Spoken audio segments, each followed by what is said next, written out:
اعوذ باللہ من الشیطان الرجیم بسم اللہ الرحمن الرحیم. کل ہماری بات شروع ہوئی تھی استقرا کے متعلق، اور استقرا کو ہم نے جانا تعریف کے ذریعے سے کہ جزئیات کو دیکھ کے قاعدہ کلی کا بنانا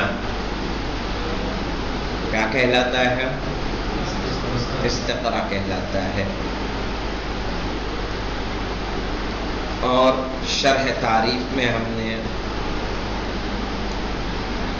فاعل کی مثال لی کہ اگر ہمیں جاننا ہو کہ فاعل کا حکم کیا ہے تو ایک فاعل کو دیکھا، دو فاعل کو دیکھا، تین فاعل کو، چار کو، 10 کو، 20 کو، 100 کو، سب کو پایا کہ وہ کیا ہے؟ مرفوع ہے.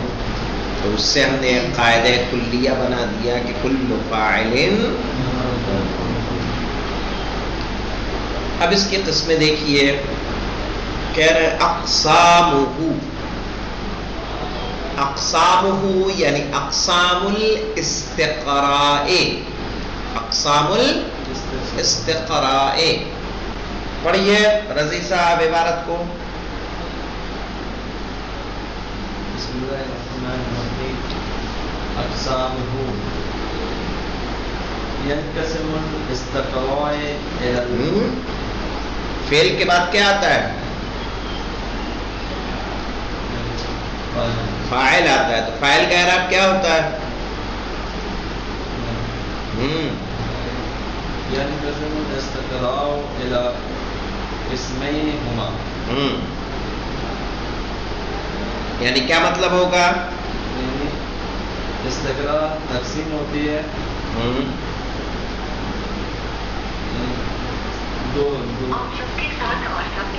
دو قسمیں ہیں استقراء کی. استقراء کی دو قسمیں ہما، یعنی وہ دونوں قسمیں کون سی ہیں؟ استقراء تام و استقراء ناقص. استقراء التام والاستقراء الناقص. تام کے معنی جانتے ہیں؟ یعنی پورا. وہ طعام ہے، یہ تام ہے. وہ طعام تو عین الف اور میم، یہ تام. تام یعنی مکمل. ناقص یعنی کم. تو استقراء التام اور استقراء الناقص. الاستقراء التام کیا ہے؟ پڑھیے. الاستقراء التام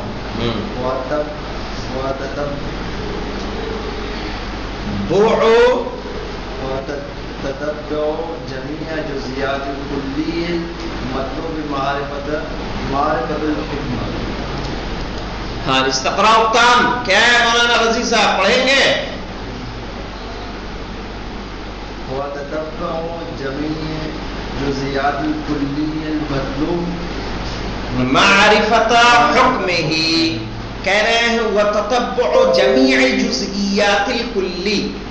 کلی کے تمام، جمیع یعنی تمام، جزئیات اس کے جتنے بھی اس کلی کے. کلی کس کو کہتے ہیں؟ جو ایک سے زیادہ پر صادق آنے میں مانع نہ ہو، جس کے متعدد جزئیات ہوں، ہے نا، وہی تو کلی کہتے ہیں. کلی کے جو جزئیات ہیں ان کے تمام اجزاء کو کیا کر دینا؟ غور کرنا، تتبع کرنا. کیوں کرنا؟ کیونکہ ہمیں آپ اس کا حکم جاننا ہے. المطلوب معرفت حکم ہی. کیا کسی بھی کلی کے جزئیات کا تتبع کریں گے؟ میں نے کہا بھائی مقدماتی میں کتنے لڑکے ہیں؟ آپ رابعہ کو گن کے آئیے. میں نے رابعہ کو تو نہیں کہا.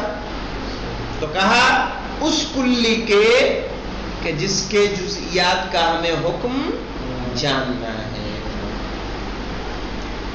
مثال پڑھیے.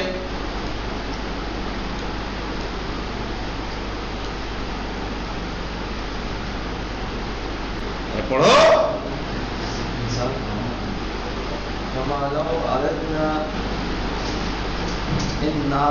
ان نعرفا، فعل مضارع سے پہلے ان آتا ہے.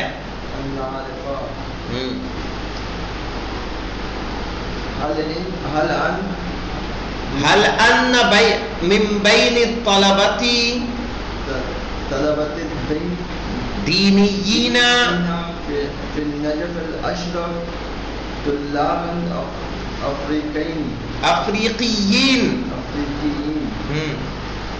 فإننا نستقري ہاں. كل طالب موجود موجود في النجف استقراء کاملا حتى ننتهي إلى النتيجة الی النتیجۃ. ہاں کما جس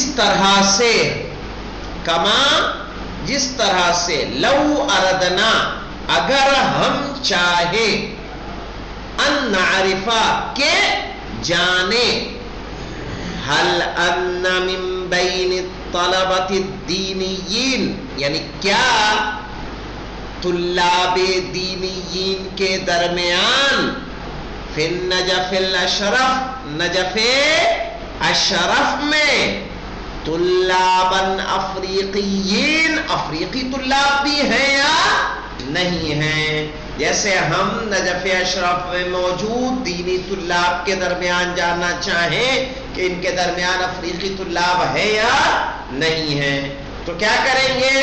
فَإِنَّنَا نَسْتَقْرِئُ كُلَّ طَالِبٍ مَوْجُودٌ فِي النَّجَفِ اسْتِقْرَاءً كَامِلًا. تو ہم ہر طالب علم جو نجف میں موجود ہے ہم سب کا استقراء کریں گے مکمل, کوئی چھوٹنے نہ پائے. تبھی تو پتا چلے گا کہ کتنے ہیں. ٹھیک ہے. حتی ننتہی الی النتیجۃ.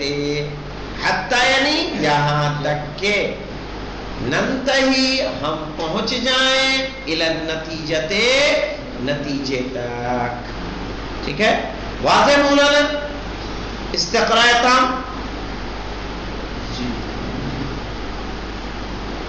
کہہ رہے هذا النوع من الاستقراء الكامل. کہہ رہے اس قسم کا استقراء جو مکمل ہو شامل ہو لجمیع جزئیات الکلی کلی کے تمام جزئیات پر والانتهاء إلى النتيجة منه يسمى بالاستقراء التام.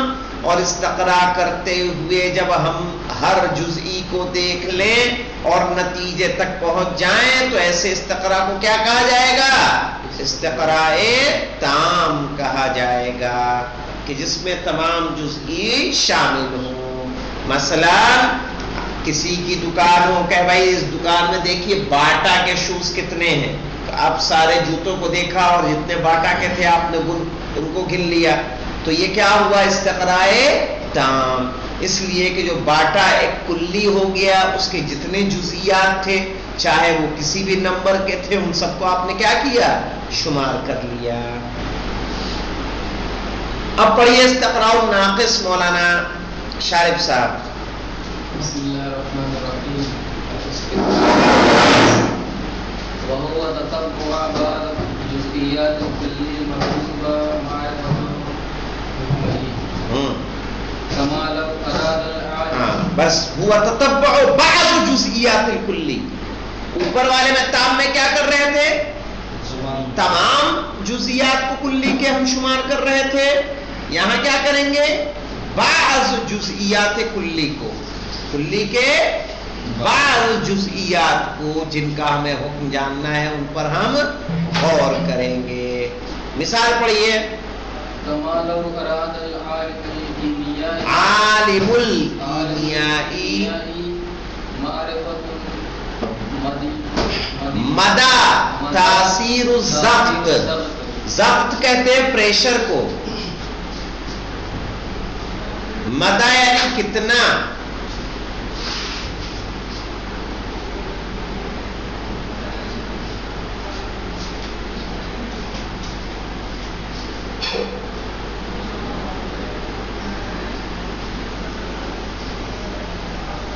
علی الغازات گیسوں پر, گیسز.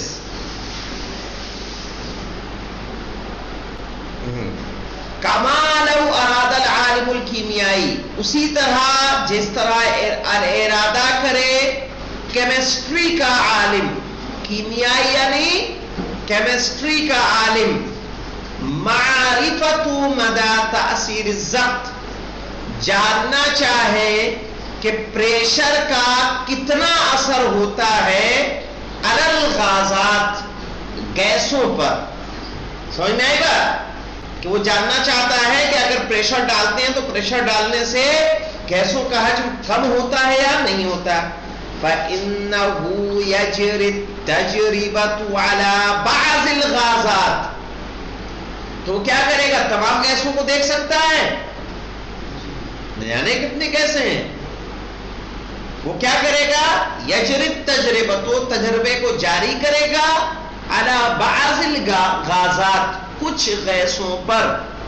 وعندما یرا، اور جب دیکھے گا، انہ، کہ بے شک، کما زاد الضغط، کہ جیسے ہی پریشر زیادہ ہوتا ہے، علی ہذہ الجزئیات، موضوعات تجربہ، کہ جو تجربے میں جزئی موجود ہے یعنی جو گیس موجود ہے اس پر، قل حجمها، اس کا حجم کیا ہو جاتا ہے؟ کم ہو جاتا ہے. وَكُلَّمَا نَقَصَ الضَّغْطُ، کلما یعنی جب بھی، نقص الضغط، پریشر کو کم کیا جاتا ہے، زیادہ حجمها، اس کا حجم زیادہ ہو جاتا ہے. بنسبت معینت، ایک معین نسبت میں، تحت درجت حرارت معینہ، اور ایک فکس ٹیمپریچر کے اندر. کیونکہ کتنا پریشر آپ ڈال رہے ہیں اتنی گیس کم ہوگی، جتنا پریشر کم کریں گے اس کا حجم بڑھتا چلا جائے گا.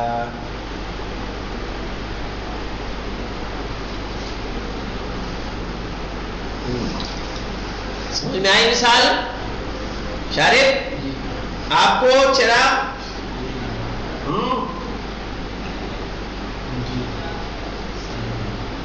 يتخذ من هذه الظاهرة الطبيعية، اور یہ جو فطری ظاہرہ نظر آ رہا ہے اس سے لے گا، التي لاحظها، جس کو اس نے ملاحظہ کیا ہے، اثناء التجربۃ، تجربے کے درمیان، حکماً عاما لجمیع الغازات، ایک عام حکم قرار دے دے گا تمام گیسوں کے لیے.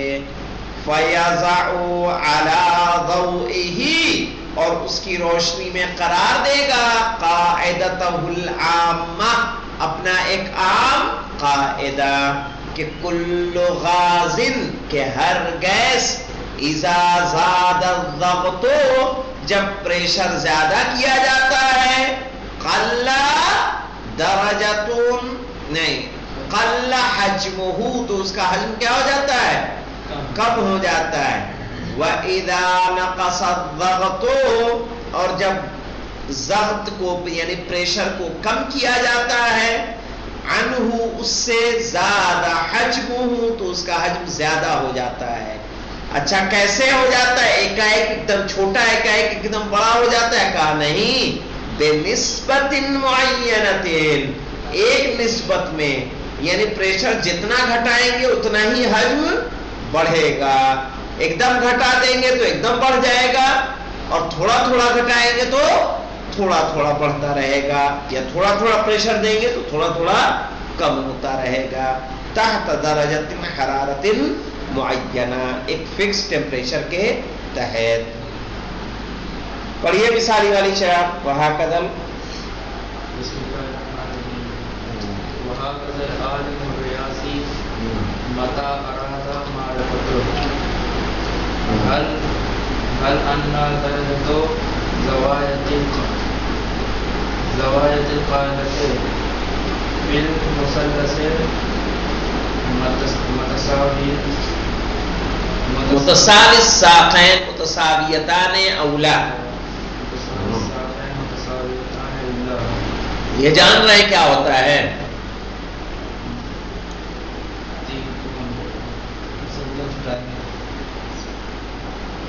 ایسا مثلث کہ جس کے دو لائنیں کیا ہوں؟ برابر ہوں،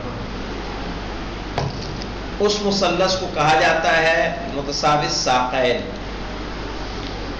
یہاں پہ دیکھیے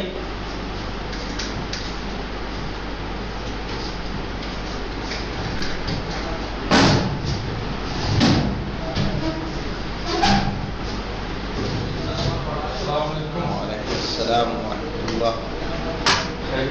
جی آپ خیریت سے ہیں؟ ابھی نہیں، چھت پہ یہاں فٹ ہونا ہے۔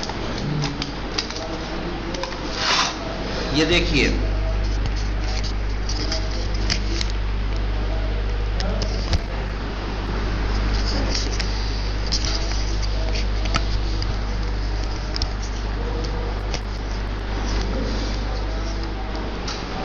یہ ہے متساوی ساقین۔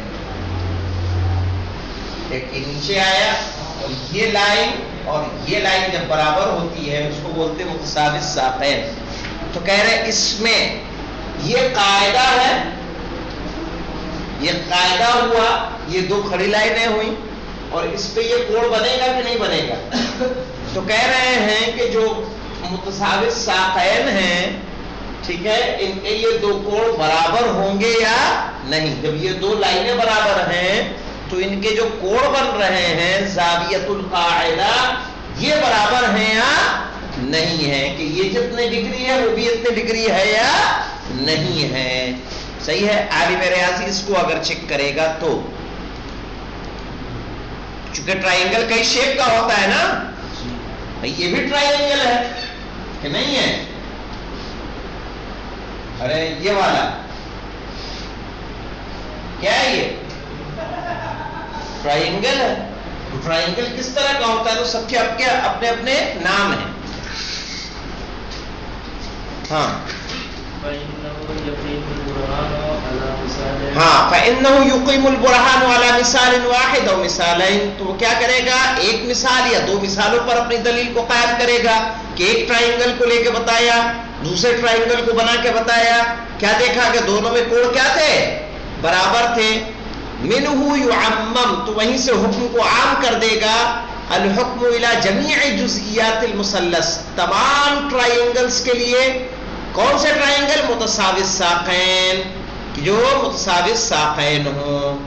فَيَضَعُ الْقَاعِدَةُ الْعَامَّةَ التَّالِيَّةَ، تو یہ مندرجہ ذیل وہ قاعدہ بنا دے گا کہ کل مثلث متساوی ساقین زاویتا القاعدہ فیہ متساویتان، ٹھیک ہے، کہ اس کے جو قاعدے ہوں گے، اس کے جو کوڑ ہوں گے، وہ بھی کیا ہوں گے؟ برابر ہوں گے۔ تو اس میں کوئی اس طرح کا ڈاؤٹ تو نہیں جو نہ سمجھ میں آ رہا ہو؟ یہ کیا تھا؟ استقراء ناقص۔ کل انشاءاللہ استقراء ناقص کی قسمیں پڑھیں گے۔ والحمدللہ رب العالمین۔